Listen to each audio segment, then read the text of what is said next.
I was so triggered by the feedback that I played pretend just to avoid them. When I see them coming, I pretend I'm on a call or I take the stairs. I become very interested in alternative, longer routes around the building. It was exhausting. And do you know the most ridiculous part of it? They didn't even notice. Not one bit. There I was, running a full blown avoidance strategy in my head, and they weren't even participating in it. I was stressed. They were living their life, and the issue still sitting down there completely unresolved. And that emotional cardio was just absolutely for nothing. It was a spectacular waste of my time and energy.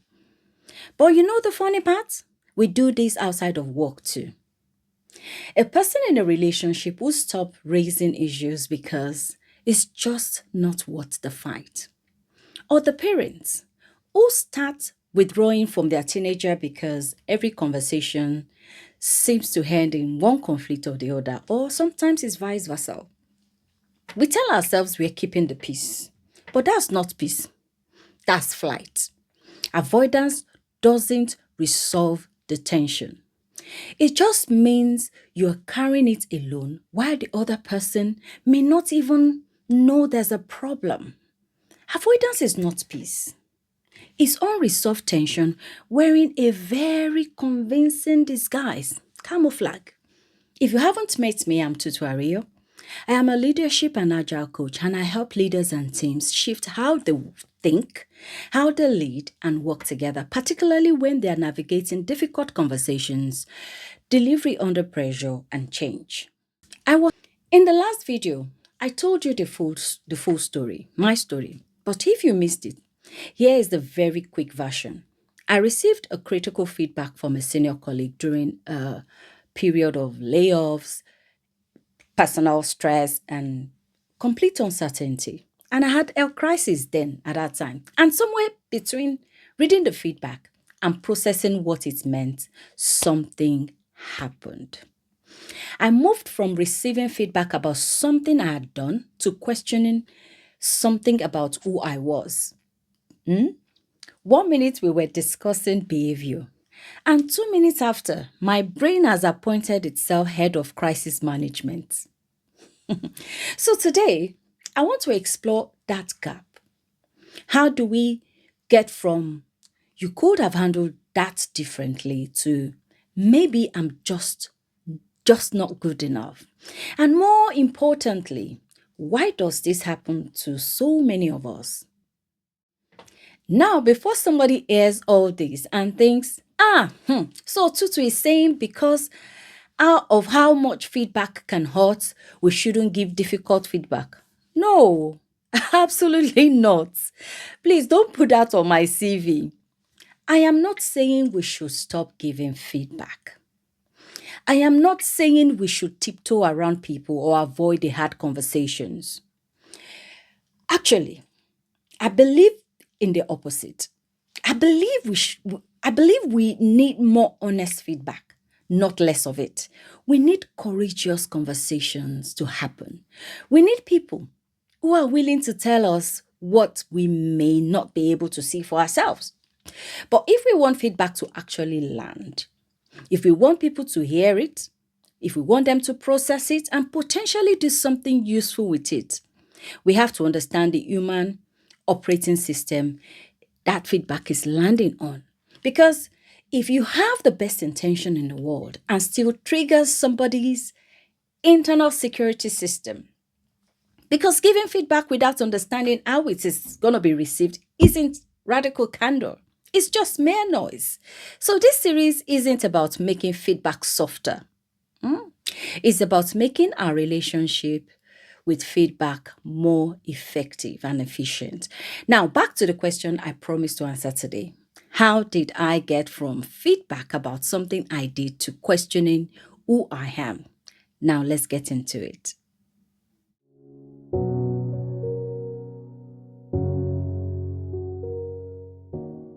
Sometimes, the most difficult part of critical feedback isn't actually what somebody says, it's what we make it mean. Now, let me give you an example. Imagine someone says to you, you need to communicate more clearly. That's the feedback. But inside your head, a completely different meeting might have already started. Nobody invited this meeting, but everybody is must attend compulsorily. So in your head, you hear, I am a poor communicator. People don't respect what I have to say.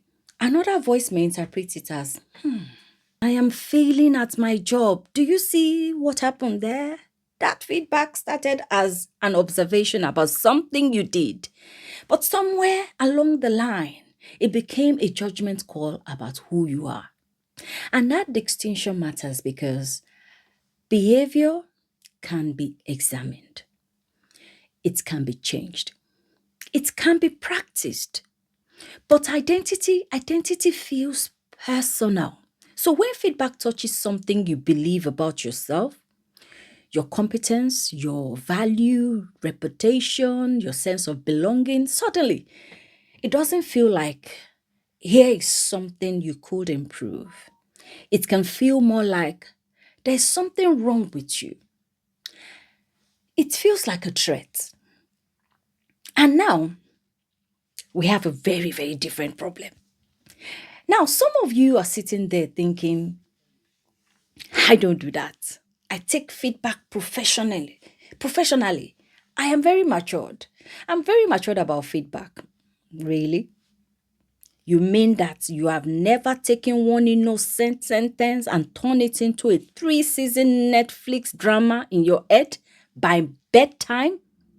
Never ever? Like seriously? We've all been there. Our brains can be very creative. And that's why recognizing this matters, because we cannot interrupt a pattern we refuse to notice. Now, let's take a few more examples. At work, we receive feedback that's supposed to help our development, but often our mind turns it into a judgment call about who we are. And this doesn't stop when we close our laptop. At home, your spouse might say, you never help around the house. And instead of hearing the complaint, you hear, you are a selfish spouse. It could be a parent to a teenager. Your teenager says, you don't understand me, mom, or you don't understand me, dad. And suddenly your brain goes into overdrive. Excellent. After 20 years of parenting, apparently, I have failed. I have failed the entire assignment. Or feedback between friends. And a friend says, you've been distant lately. And you hear, I am a terrible friend. Always the same pattern. Behavior becoming identity. Now imagine if all of the above happened to one person within a week. Because we bring the whole of who we are to our offices, homes, and friendships. And when feedback hits from multiple directions, it can become a tsunami. And anyone can spiral. And sometimes the closer the person is to us, the deeper those words actually land on us because we value their opinion. And when what they say touches something we already quietly worry about that it might be true, it lands harder on us. That was part of what happened in my own story. The feedback arrived when my job was potentially at risk. I was emotionally drained. There were difficult things happening in my personal life. So my brain wasn't simply processing, here is some feedback about your work. No. My brain decided we needed the deluxe package of fear, self doubt, of analyzing, the whole works. The behavior had become entangled with my identity. And once that happens, whether you are in a boardroom, you are in a living room, you are in a bedroom, a kitchen, or sitting alone staring at an email, feedback can begin to feel like a threat. And when something feels threatening, our first instinct isn't usually to reflect.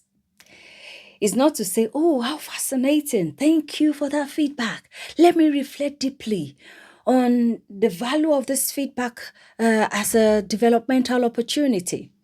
Most times, our nervous system has other plans. Our instinct is often to protect our competence, reputation, or our sense of belonging, or protect the version of ourselves we believe to be true. And that protection often shows up through three broad responses. And you have probably heard of them: fight, flight, freeze. Now, let's look at what they actually look like in a feedback moment. Now, fight is that voice that says, "That's not true. You know what? You are the problem." My personal favorite, the internal dialogue that happens in our head. So we are giving feedback now, eh? And you think that you qualify. Wonderful, because I have some feedback for you as well. When I received that particular feedback, a part of me wanted to retaliate, pay them back in their own coin. And my brain was very supportive. Suddenly, it produced a comprehensive catalog of everything this person had ever done wrong. Things I had apparently been perfectly capable of overlooking before. But at that time, they became exhibits A, B, C. It's funny how efficient the brain becomes when it's building a prosecution case. Suddenly, the other person becomes the recast of the villain in our personal Netflix movie series. We do this in our relationships too. You think I don't listen to you? Eh? I am the problem. You're telling me I am the problem. Let me tell you about your own issues too. Now, in that situation, nobody is listening, but at least everybody is participating. It has become a fight. And fight back is what everybody wants to do because it's satisfying at the moment. But does it resolve anything? No. It just escalates the drama. Then there is the flight, the avoider. And we have already met this character, in my story. I told you about taking detours, pretending to be on calls and walking the long way. That was the flight in action. I was essentially running a one woman witness protection program. And I was exhausted from all that emotional cardio. But this other person, they were living their life completely oblivious. I was stressed out. They were having normal days. And then the issue was still there, waiting. And here is what I learned: avoidance can be very deceptive. The partner who says, "Forget it, there's no point in bringing up anything with this person." Or the parents who gradually stops engaging with their child because every conversation becomes difficult. Or the colleague who decides, "I will just keep my distance."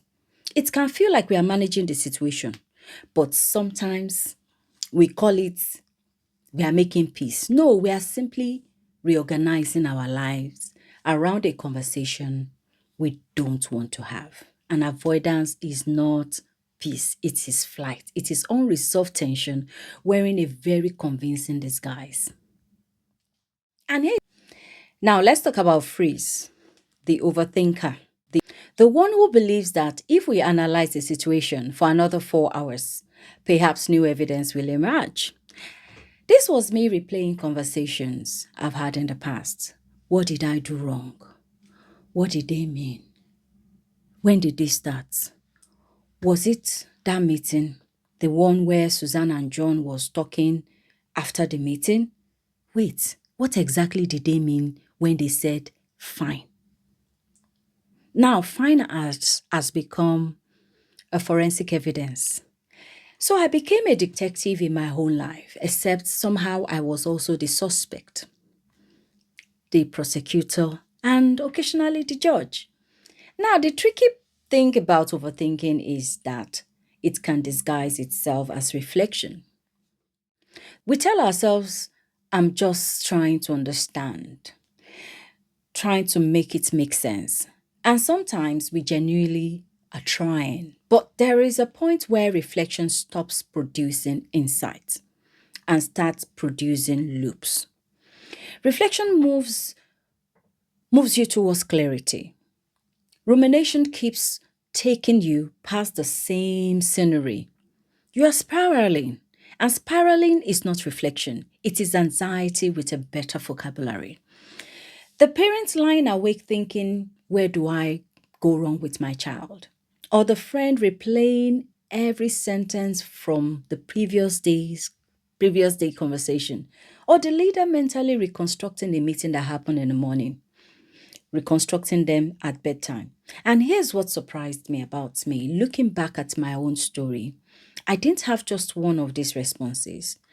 I moved through several of them. I wanted to deny it and retaliate. That is fight. I wanted to avoid this person. That is flight. I replayed conversations, overthink about it, and eventually I started questioning my own words. That is freeze. Apparently, my internal protection department believe in cross-functional working. I was ping-ponging from one response to the other. And you may recognize that for yourself too. We don't necessarily choose one response and stay there. We can move between them, sometimes remarkably fast, because underneath all the three of them is the same instinct: protect me. So if you've ever had multiple reactions to one piece of feedback, you are not broken. You are simply human because whether the feedback comes from a manager or a spouse, the person on the other hand matters a lot to you. And when their words touch something vulnerable in the inside of you or something we feel threatened, our system goes into protection mode. There's a body of scientific work behind this that is linked to the amygdala in our brain. I will leave a link in the description for you if you're curious. The goal of self leadership is not to become somebody who never gets triggered. That is so unrealistic. Your qualification do not come with emotional immunity. The goal is not I must never react. The goal is can I recognize what is happening early enough to create a choice? And that changes things for me. Flight, fight, freeze helped me to understand the broad pattern, and eventually I realized they weren't just specific enough to explain all the different voices I was hearing, because counterattack didn't feel the same as making excuses. Avoiding someone didn't feel the same as pretending everything was fine. Overanalyzing didn't feel the same as questioning my worth. There were different voices, different defensive reactions I was experiencing, and I wanted a language for them. A language that could help me catch myself in the act. And that eventually became something I call fade away. Yes, I know some of you would think, oh, another acronym, right? I hear you and I understand your reasoning, but I didn't create fade away because I woke up one morning thinking the world needs another acronym or more letters, because there's a difference between fighting back and justifying yourself. There's a difference between you avoiding someone and pretending everything is fine. There's a difference between when you're overthinking and questioning your own worth. I need names for those differences and I develop it because fight, flight, and freeze aren't giving me enough language for what I was actually experiencing. And if you've ever had a dozen different voices arguing inside of you at once, you might need it too. So fade away gives those different defensive voices names. And once you can name what is happening, you have a better chance of doing something different, making another choice. We're not going to analyze them today. But for now, fight, flight, and freeze are enough because that tiny moment of recognition that we all have. Ah, I am in protection mode. It creates a pause, and that pause matters. It is the simple, tiny space between something has triggered me and what am I going to do about it? That is where self leadership begins. So the next time you receive a critical feedback and it hits a little too close home, ask yourself, am I reacting to the feedback itself, or am I reacting to what I believe the feedback says about me? And if you're wondering whether this applies outside of work, yes, absolutely. Your partner says something that stinks, or your teenager rolls their eyes and says, "You don't understand me," or a friend says, "You've changed." Before your brain writes, directs, and release another season film, what did they actually say? And what did I make it mean? The distinction can change the whole conversation, because the first act of self leadership isn't necessarily changing your reaction. Sometimes it is simply becoming aware enough to see it, to notice it, and name it. Then you decide what you want to do with it, because not every thought needs a 3 days residency in your head. Some of them have seriously overstayed. They have overstayed their welcome. So in my next video, we're going deeper. We're going to meet the 8 defensive voices that can appear when feedback hits hard. And I will introduce you, I promise this time, to Fade Away, the model I developed to help recognize those voices and shorten the distance between reaction, reflection, and the development. But until then, just notice when feedback feels personal, who turns up first? The fighter, the avoider, the overthinker? What else? No judgment here, just notice, because the goal isn't for us to never react. The goal is to react with awareness so you can choose what happens next. So until next time, keep growing and keep challenging yourself. Bye for now. I'll see you in the next one.